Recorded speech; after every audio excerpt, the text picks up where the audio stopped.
Olá a todos. Hoje vamos ao vídeo importante da semana, série 10 mandamentos, parte 6, sexto mandamento. Então vamos lá.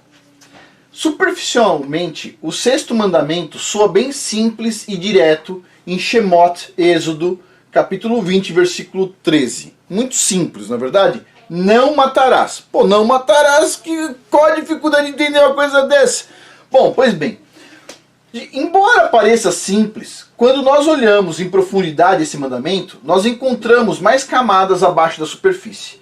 Por um lado, seria simples pensar que esse mandamento proíbe os israelitas de matar pessoas, ou matar animais, ou qualquer coisa. Porém, se isso fosse verdade, os israelitas teriam violado esse mandamento várias vezes por ordem direta do próprio Criador, certo? Yahweh Tsevaot, quando ele ordenou destruir os inimigos. Ou seja, não faz sentido, pois Yahweh não fala nada contra a sua própria palavra. Ou seja, se tudo é perfeito, tudo tem que se encaixar perfeitamente. Como Criador, ele falaria para as pessoas assim, ó, o mandamento, não matarás, agora vocês vão lá e vão matar os inimigos. Não faz sentido, percebe? Então, existe uma profundidade aqui. Não é uma coisa tão superficial quanto as pessoas dizem. Não pode matar galinha para comer, não pode, não sei o que as pessoas falam. Não é isso, ok? O que significa esse mandamento? Vamos lá. Também, ó, não se esqueça das leis de Levíticos sobre a dieta relacionada a animais puros. Veja em Levíticos, Vaikra, capítulo 11. Nessa questão de dieta alimentar, não é considerado pecado abater um animal puro para se alimentar dele. Inclusive, é claramente permitido na Escritura e especificado por Yahweh quais animais podem ser consumidos e quais animais são abomináveis para nós. Certo? Então você pode sim abater um animal. E não podemos também esquecer dos sacrifícios dos animais pelos sacerdotes levitas, pois foi claramente passado instruções bem específicas de como fazer o sacrifício do animal e quais animais seriam usados e em quais ocasiões eles seriam usados. Ou seja, não é considerado uma violação da lei, não é considerado um pecado matar o animal, pois a informação foi nos dada por Yahweh através de Moisés. Ou seja, se o próprio Criador permitiu, se o próprio Criador deu instruções para abate de animal, significa que, obviamente, não é proibido, certo? Pois bem. Também nesse estudo, olharemos para os vários aspectos de matar. Alguns são justificáveis e outros injustificáveis de acordo com a Escritura. Algumas palavras inspiradoras de Eclesiastes nos dão uma diretriz sobre o assunto. Olha só, Eclesiastes. Tudo tem a sua ocasião própria. E há tempo para todo propósito debaixo do céu. Há tempo de nascer e há tempo de morrer. Eu acho que todo mundo sabe disso. Tempo de plantar e tempo de arrancar o que se plantou, de colher. Há tempo de matar e tempo de curar. Tempo de derrubar e tempo de edificar. Tudo tem tempo, inclusive tempo de matar. Está tudo aqui, certo? Eclesiastes. Pois bem. A Escritura nos diz que até existe um tempo específico, então, para fazer abates ou a matar e tudo mais. Entretanto, precisamos olhar em profundidade esse sexto mandamento para ter um entendimento claro e verdadeiro dele. Vamos ver o que Yahweh nos disse sobre os inimigos de Israel que viviam na terra de Canaã. E a gente vai ver isso em Levíticos 18, versículos 24 e 25. Não vos contamineis com nenhuma dessas coisas, porque com todas elas se contaminaram as nações que eu expulso diante de vós. E porquanto a terra está contaminada, eu visito sobre ela a sua iniquidade. E a terra vomita os seus habitantes. Ou seja, primeiro temos que entender que o povo de Canaã, especificamente, estava amaldiçoado muito tempo antes de serem expulsos da terra de Canaã, como a gente pode ver em Bereshit, Gênesis, capítulo 9, versículo 25. E disse, maldito seja Canaã, servo dos servos será de seus irmãos. Ou seja, já era uma nação amaldiçoada, certo? E também foi por isso que eles foram vomitados e expulsos da terra de Canaã. Yahweh marcou os cananitas para a destruição muito tempo antes dos israelitas entrarem na terra de Canaã. Como a gente pode ver lá em Bereshit. Ou seja, as pessoas falam o seguinte, pera um pouquinho, mas por que os israelitas entraram na terra de Canaã e, nossa, devastaram todas aquelas pessoas e tudo mais? Aquelas pessoas, elas já estavam condenadas antes de eles entrarem. Pois bem, vamos dar uma olhada aqui, ó. Então disse Yahweh a Abraão: sabe com certeza que a tua descendência será peregrina em terra alheia, e será reduzida à escravidão, e será afligida por 400 anos. Sabe também que eu julgarei a nação a qual ela tem de servir, e depois sairá com muitos bens. Tu, porém, irás em paz para teus pais, em boa velhice serás sepultado. Na quarta geração, porém, voltarão para cá, porque a medida da iniquidade dos amorreus não está ainda cheia. Então tinha terra, tinha os amorreus ali na terra, e a iniquidade deles era grande, mas ainda não tinha completado. O Criador tinha exatamente a medida que ele aceitaria, e depois daquela medida ali, ele já mandaria, né, a destruição para os amorreus. Bom, a iniquidade dos amorreus não estava ainda completa naquele tempo de Abraão. Amorreus é outro nome para as pessoas que habitavam a terra de Canaã e territórios ao redor. Ou seja, Yahweh permitiu que eles se corrompessem totalmente. Ou seja, você quer fazer bagunça? Você tem uma chance ainda. Ó. Mais uma chance, mais uma, mais uma. Foi enchendo o vaso do pecado até transbordar, certo? Então, ó, ele permitiu eles continuarem fazendo o que eles tinham que fazer ou se arrepender antes de destruí-los. E essa destruição veio pelas mãos de Israel. Yahweh geralmente usa uma nação para trazer julgamento ou destruir outras nações. Ou seja, uma nação ali, no caso os amorreus, receberam um julgamento e depois veio Israel executar os julgamentos. Simplesmente assim. Isso acontece em muitas partes da história, basicamente. Uma nação indo destruir outra nação. Isso é, basicamente, o Criador bateu o martelo lá no sentido de julgamento e aquela nação ali vai ser então destruída, certo? Pois bem, no julgamento de Sodoma e Gomorra, nós vemos que Yahweh não destruiu os justos com os perversos. Mas quando os pecados dessas cidades chegaram até Yahweh, ele os julgou de acordo e os destruiu. Porém, antes enviou mensageiros celestiais que foram liderados por Yahushua e foram interrompidos por Abraão em Bereshit, capítulo 18, versículo 23.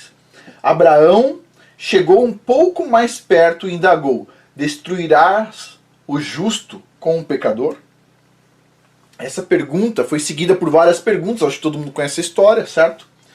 Que envolvia a quantidade de pessoas justas que poderiam estar na cidade. No final, no verso 32, vemos o cenário que Yahushua permitiu para que aquelas duas cidades fossem então destruídas. Ele disse assim, Bereshit, capítulo 18, versículo 32. Disse ainda Abraão: ora, não se ire, ó Yahweh, pois só mais desta vez falarei. Se porventura se acharem ali 10 pessoas justas, ainda assentiu Yahweh, por causa dos 10, não destruirei a cidade. Se tiver 10 ali, não vou destruir. Essa conta nos dá duas questões que vamos focar nesse estudo. Primeira, Yahweh não destrói os justos com os perversos. Ponto. Ok? Não destrói os justos com o perverso. Mesmo nos piores julgamentos, como Sodoma e Gomorra. Mesmo nos piores julgamentos. Ou seja, a destruição de uma cidade inteira, né? Ainda assim, ele não vai destruir ali, no caso, se tiver justos ali dentro. As poucas almas justas que estiverem nas cidades deverão ser removidas para a cidade ser destruída, como a gente vê em Bereshit, capítulo 19, versículo 15. E ao amanhecer, os anjos apertavam com Ló, dizendo: levanta-te, toma tua mulher e tuas filhas, que aqui estão, para que não pereças no castigo da cidade. Ou seja, ele está pegando o justo e falando assim: sai fora que a gente vai acabar com tudo aqui, certo?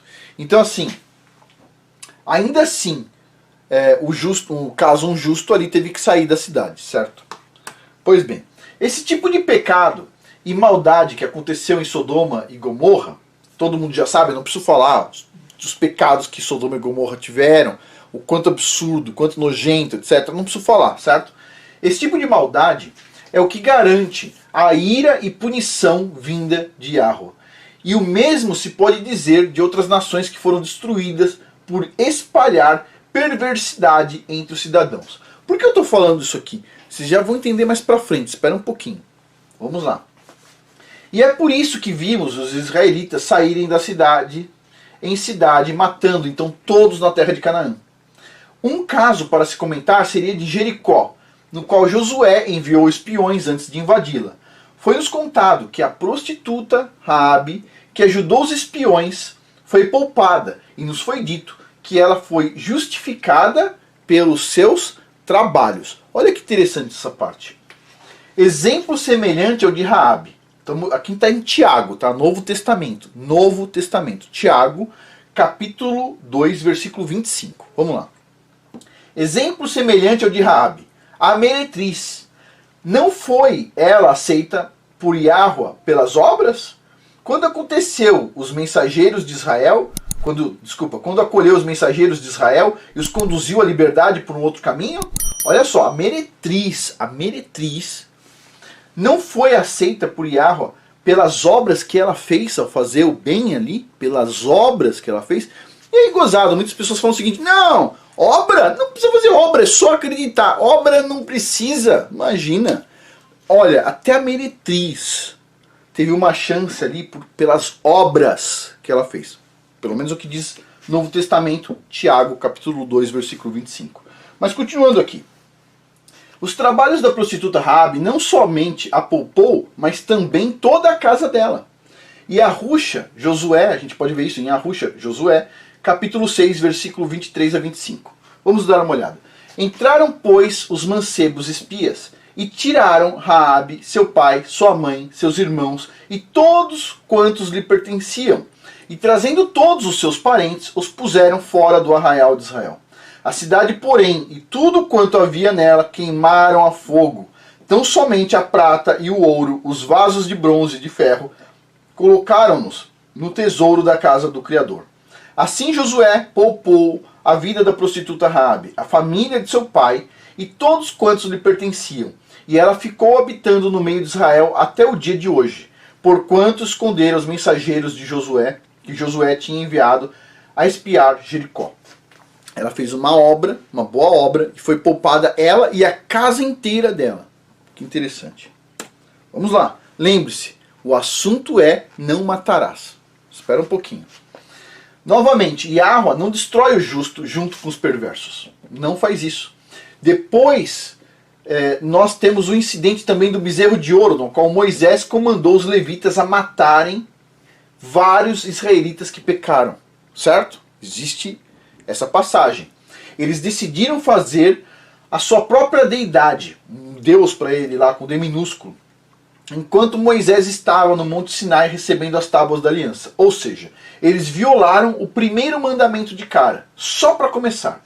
Ao descer do monte, Moisés os viu fazendo uma orgia pagã ainda por cima, e cometendo todo tipo de abominações. E a apostasia chegou até Yahweh. Então Moisés imediatamente tomou uma ação. A gente vai ver em Shemot, Êxodo, capítulo 32, versículo 25 a 28. Olha só. Quando, pois, Moisés viu que o povo estava desenfreado, pôs-se em pé à entrada do arraial e disse: quem está ao lado de Yahweh, vem a mim. Ao que se ajuntaram a ele todos os filhos de Levi.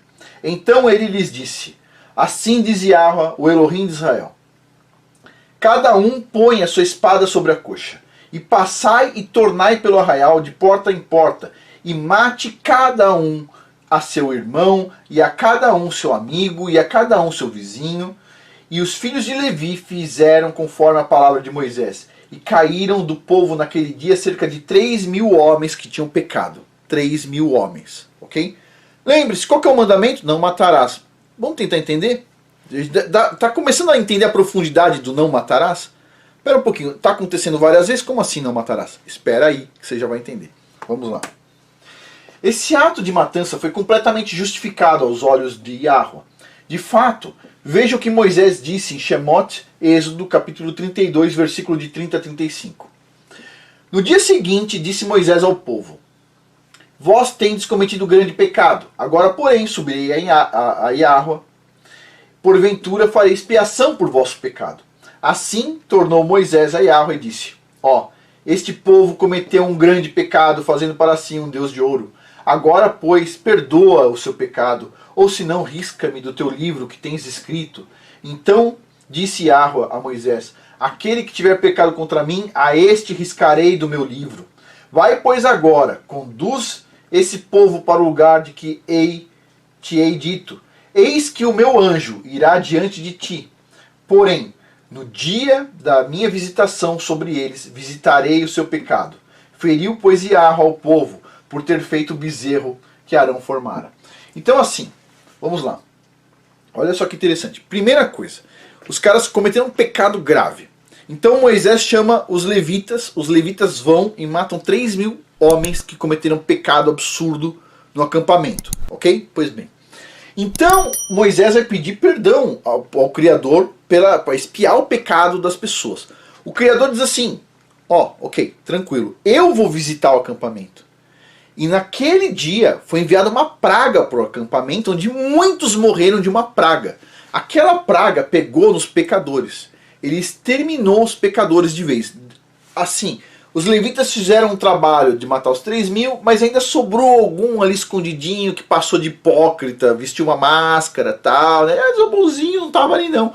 O Criador sabia do que estava no coração de cada um. Ele passou ali com uma praga e matou o resto que pecou. Sobrou só os que não pecaram. Ok? Ok, continuando aqui. A matança de vários israelitas pelas mãos dos levitas não foi atribuída como um pecado. Aquela matança foi contada como um julgamento justo e merecido contra aquelas pessoas que pecaram. Okay? Pecaram contra quem? Contra a lei do governo, etc. Não, pecaram contra a lei do Criador. Pecaram contra o Criador. Pecar é transgredir a lei de Iahua. Certo? Pois bem. Entendendo também que o próprio Moisés matou um egípcio que estava batendo um israelita. A gente pode ver em Shemot, Êxodo, capítulo 1, versículo de 11 a 12. A gente deve considerar isso. Ele próprio, né, no caso ali, matou um egípcio.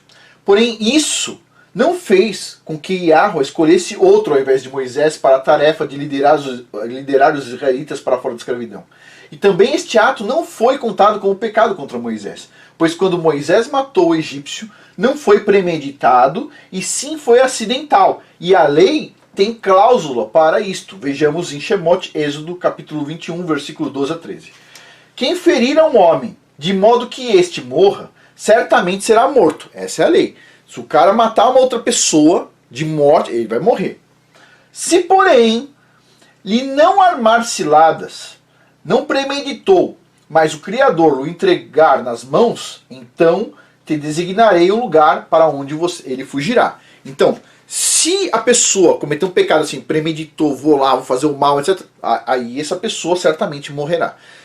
Se estava tendo uma briga ali, por acaso um escorregou, aconteceu uma coisa, jogou uma coisa que não imaginava, o calor do momento, etc., tal, não foi premeditado e o outro morreu, aí no caso, o julgamento não é um julgamento de morte, okay? Foi um acidente. Né? Com relação ao local de refúgio, né, nos foi dito em Shemot, Êxodo, o seguinte, ó, capítulo 2, versículo 15. E quando o faraó soube disso, que Moisés tinha matado um egípcio, procurou matar a Moisés. Este, porém, fugiu da presença do faraó e foi habitar na terra de Midian e sentou-se junto a um poço. Ok. Em Atos, capítulo 7, versículo 30, nos conta que Moisés esteve na terra de refúgio por 40 anos.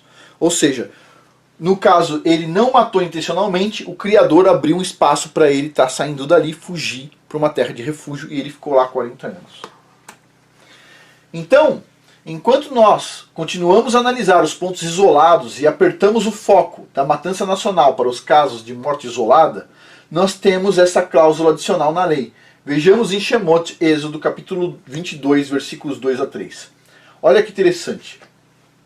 Se o ladrão for achado a minar uma casa, a roubar uma casa, e for ferido de modo que morra, o que feriu não será réu de sangue. Certo? Está roubando o outro lá. Mas, se o sol houver saído sobre o ladrão, se tiver dia, o que feriu será réu de sangue.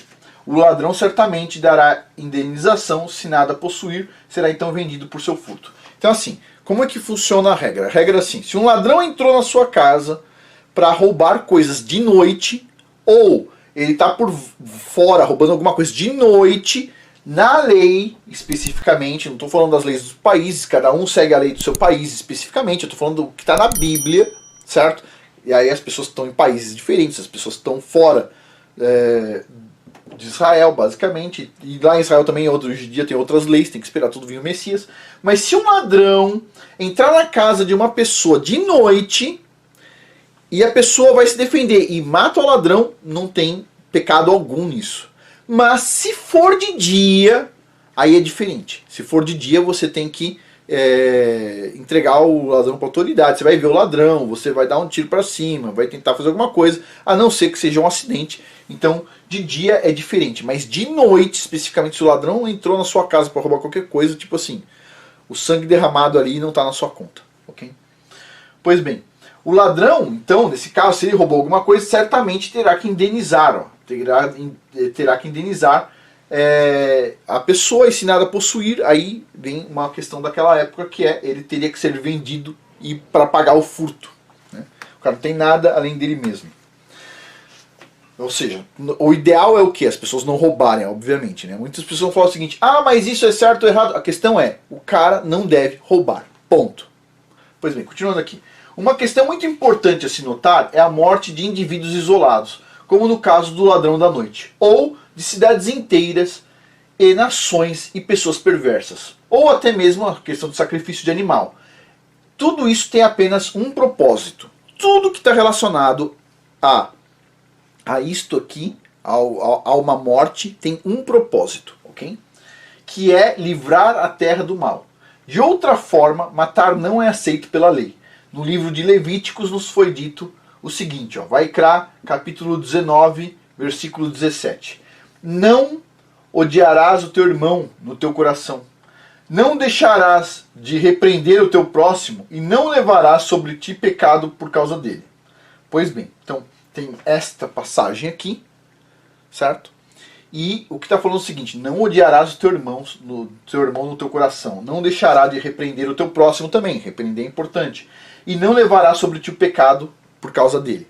Ponto. O que isso tem a ver com não matarás? Espera um pouquinho. Vamos lá. Ler essa lei de primeira parece que ela, não, na verdade, não está conectada com esse estudo. Mas Yahushua, o Messias, nosso Redentor e Rei, conecta essa lei com o sexto mandamento em Matitiarro, Mateus capítulo 5, versículo 21 a 22. Diz assim, ouviste que foi dito aos antigos, não matarás, e quem matar será réu de juízo.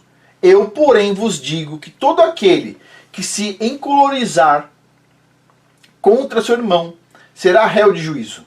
E quem disser a seu irmão algumas outras coisas também, etc. Tal. Então assim, olha só o que ele está falando aqui. Porém eu vos digo, aquele que ficar nervoso, com raiva, ódio contra o seu irmão, esse já será réu de juízo. Como se tivesse matado, basicamente. Então, continuando.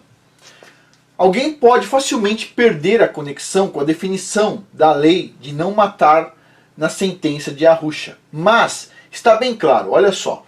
Por estar com raiva do próximo, do seu povo, sem nenhuma causa justa, isso te deixa como culpado e merecedor de julgamento. E é como começar a premeditação de um assassinato.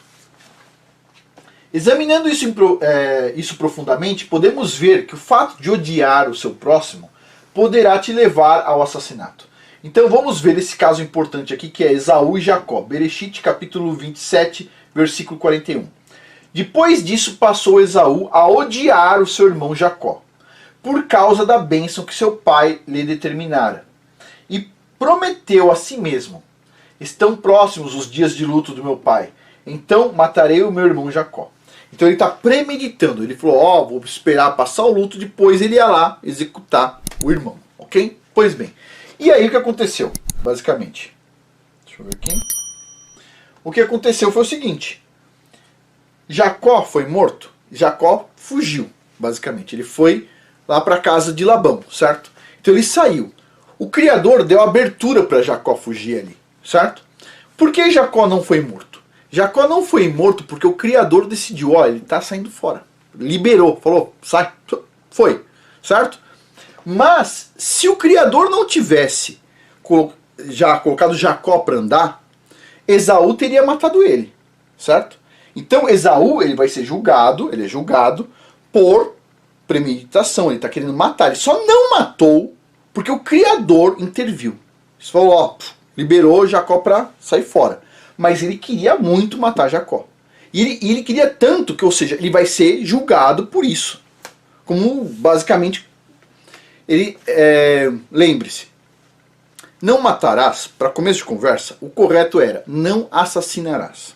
Assassinar é algo que você faz, como a pessoa está fazendo uma coisa errada dentro do próprio povo e está fazendo não, sem motivo nenhum. A pessoa não tem nada, não cometeu nenhum pecado, não é maldosa, não aconteceu nada, simplesmente vê o ódio no coração da pessoa. Por mais que o cara que está com ódio, por exemplo, ele não mate o outro, por vários motivos, é porque não sabe o endereço do outro, ou é porque o cara não tem coragem de fazer, não importa o motivo. O simples fato dele ter ódio de uma outra pessoa que está cumprindo os mandamentos normalmente, o simples fato disso, ele é um homicida. Ele vai ser julgado como homicida. Ele só não executou o homicídio porque ele não teve oportunidade, não teve as ferramentas, senão ele teria feito. O simples fato de ter esse ódio, você já começa, a pessoa já está se colocando na posição de vai ser julgada por isso, certo? Pois bem. E essa ideia é explicada pelo emissário Yohanan, João, que escreveu na carta, que a gente vai ler aqui 1 João, Yohanan Aleph, capítulo 3, versículo 14 a 15. Olha só, nós sabemos que já passamos da morte para a vida, porque amamos os nossos irmãos. Certo? Quem não ama permanece na morte. Todo que odeia o seu irmão é homicida. Todo que odeia o seu irmão é um homicida. E vós sabeis que nenhum homicida tem a vida eterna, permanecendo então nele. Não vai ter. Então o que acontece? O simples fato da pessoa odiar um irmão israelita, que não tem nada, o cara não está fazendo nada contra a lei, ele tem um ódio por algum motivo, alguma inveja, qualquer coisa, não importa. O simples fato de odiar o irmão, aquilo ali, a pessoa vai ser julgada como homicida. Então assassinar, começa onde? Começa, o mandamento não é não matarás, é não assassinarás. E assassinar começa lá na premeditação, certo? A pessoa está lá premeditando fazer o mal ou ter ódio por uma pessoa que não fez nada contra a lei, certo? Pois bem, então, continuando aqui. E é isso então que o sexto mandamento nos comanda quando diz em Shemot, não matarás, não assassinarás, né? E tem mais, ó, se o seu irmão não pecou perante a lei de Yahweh, você não pode odiá-lo, ou você será julgado como homicida. Tudo isso que está indicando na Bíblia, basicamente. Ou seja, não assassinarás o seu irmão, não assassinarás. No caso, por exemplo, quando vem o julgamento do Criador e ele dá instruções claras para os israelitas fazerem determinadas coisas, isso não está aí. Por quê? Porque essas pessoas, no caso, estavam pecando. Quando diz não assassinarás, a pessoa não tem nada ali errado, certo? Não está cometendo pecado, não está criando mal no mundo. Quando a pessoa não está criando mal no mundo, tipo assim, por que alguém vai odiar uma pessoa?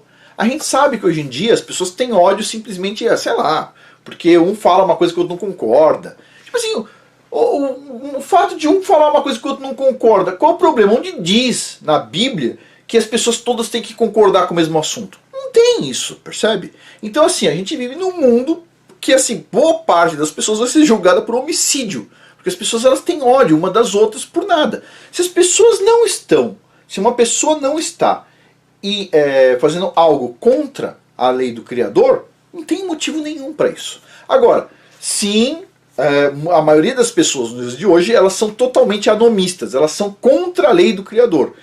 E o Criador vai mandar um julgamento, vai mandar. E essas pessoas vão acontecer o que com elas? adivinha? Vão viver para sempre, né? Não, as pessoas que são pecadoras contra a lei e odeiam a lei do Criador, etc. tal, e ainda mais, ficam inventando mentira para as pessoas não seguirem a lei do Criador, que nunca foi abolida. Tipo assim, aí sim, vai vir um julgamento pesado para as pessoas. Agora, voltando, sexto mandamento é o quê? Não matarás. E quando a gente diz não matarás, significa também assim, a gente não pode, o matarás é assassinarás, e a questão do assassinarás é a questão do... a pessoa não pode fazer uma coisa premeditada, que nem Esaú ia fazer contra Jacó. Uma coisa horrorosa, certo? E quando começa a premeditação de alguma coisa desse tipo? Uma premeditação acontece quando aparece o ódio. Ou seja, uma pessoa que tem ódio por um irmão, essa pessoa de cara vai passar por um julgamento de um homicida, né? É assim que funciona. Bom, pessoal, por hoje é isso que eu tinha para falar sobre esse mandamento. Então, não matarás, no sentido de não assassinarás. E obviamente a gente não está falando isso aqui. A pessoa pode sim abater uma galinha para comer, pode abater um cordeiro para comer, pode abater um bovino para comer, para sustentar a sua família. Isso não tem mal nenhum, obviamente, certo? Bom, pessoal, por hoje é isso. Muito obrigado a todos. Até mais.